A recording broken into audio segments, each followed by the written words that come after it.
જ્યારે આપણે બધા નાના હતા ને ત્યારે બાળપણમાં ઘણી વખત આપણે પડી જતા, અને જ્યારે આપણે હેઠા પડતા ને ત્યારે શું થતું, આપણને ક્યાંક છોલાતું, અને જે છોલેલી જગ્યા છે ત્યાં એક પોપડી બાજી જતી, અને આપણે એ પોપડીને શું કરતા, ખોલતા, ઉખાડતા, અને જ્યારે ઉખાડવા બેસીએ ને ત્યારે થોડી કમકમાટી આવતી શરીરમાં, થોડું વાઇબ્રેશન્સ આવતું, થોડું આપણને બળતું, દુખતું, પેઇન થતો.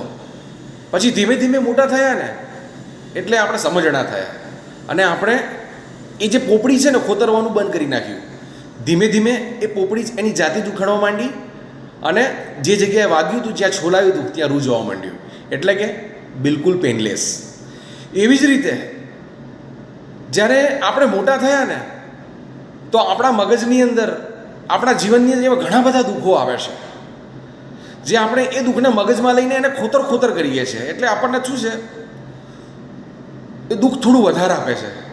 પણ ધીમે ધીમે આપણે સમજણા થઈએ ને એટલે શું કરીએ, એ દુઃખ આપણા જીવનમાં વણાઈ જાય, અને અંતે પેનલેસ. સાચું લાગ્યું? શેર કરો. હર હર મહાદેવ.